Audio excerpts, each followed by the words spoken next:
Hey everyone, and welcome to The Explainer. Today, we're taking a seriously fascinating look at how one single government institution is actively transforming Pakistan's financial sector. We're going to be exploring the pioneering legacy of the Islamabad Model College of Commerce for Girls. So, I want to kick things off with a pretty massive question.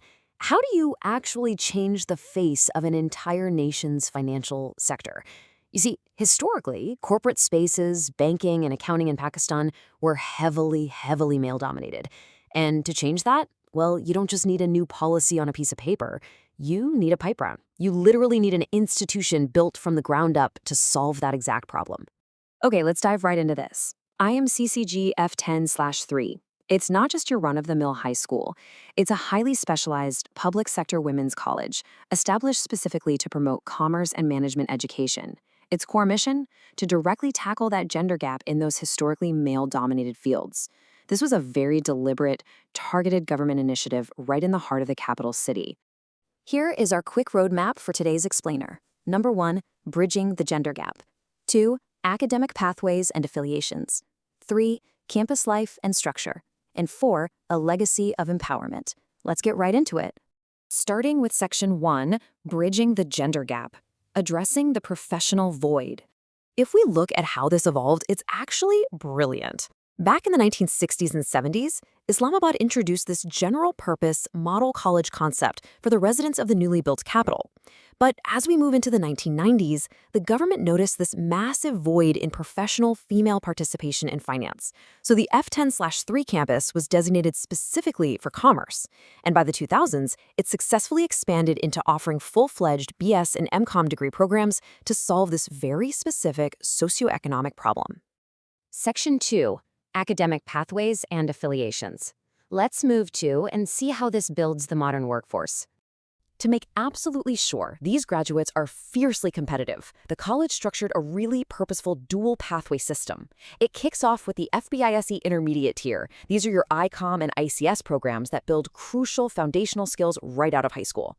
Then comes the big leap into higher education. By affiliating with the highly prestigious Quaid-i-Azam University, the college offers rigorous bachelor's degrees in commerce, accounting and finance, and business administration. This is the stuff that truly equips these students for the modern workforce. But listen, a curriculum from the 90s just isn't going to cut it today. I mean, nobody's rushing out to hire an accountant who still uses paper ledgers and an abacus, right? What you should really take away from this is how the institution continuously adapts. They're leaning hard into the Digital Pakistan initiative by integrating IT-heavy curricula and modern accounting software. Plus, they aren't just looking inward. Through their membership in the UNESCO-associated schools network, they're weaving massive global themes like sustainable development right into their educational framework. They are preparing their students to compete on a global scale. All right, Section 3, campus life and structure, demystifying the institution. And this brilliantly illustrates how the whole thing runs on the inside. Because this is a government-run college under the Federal Directorate of Education, all the educators are actually civil servants, categorized by a basic pay scale, or BPS system. You've got the principal and professors up at BPS 20 and 21 providing executive leadership. Mid-level management falls to vice principals and assistant professors at BPS 18 and 19. And at BPS 17, you have the lecturers, who are the core teaching faculty. It's a very highly structured hierarchical environment designed for maximum educational accountability.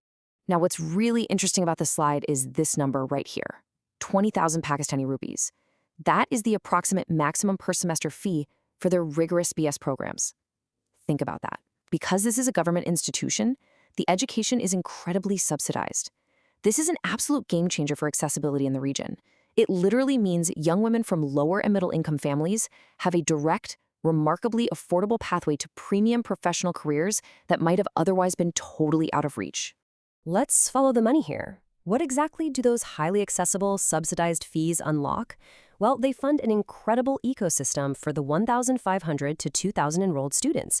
We're talking about a massive, purpose-built campus in Sector F-10/3. They've got a specialized commerce lab for real-world auditing simulations, multiple computer labs for that vital IT coursework, and a dedicated commerce library packed with specialized journals. They even provide subsidized college bus transport. It's just a fantastic, self-sustaining ecosystem built entirely around student success. And all of that success is anchored in their motto: discipline, knowledge, excellence. This isn't just a catchy PR phrase, it's a lived reality. Picture this.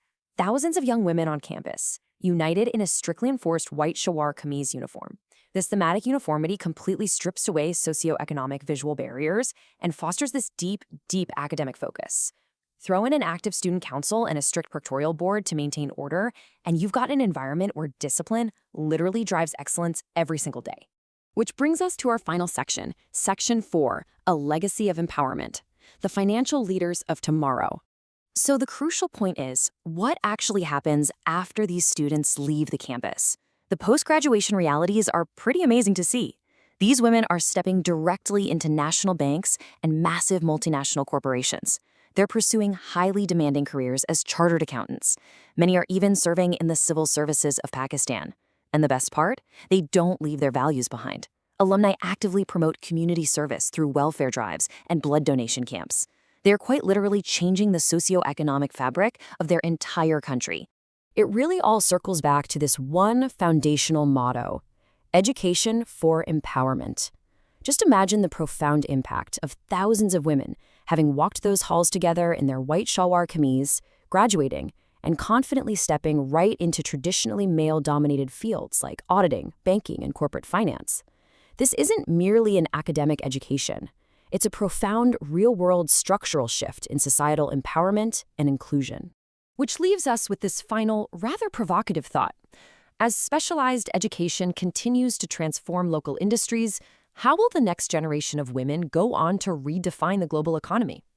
When institutions like the Islamabad Model College of Commerce for Girls deliberately build these pathways for success, the limits of what these graduates can achieve absolutely disappear. Thank you so much for joining me on this explainer. Keep questioning, keep learning, and I'll see you next time.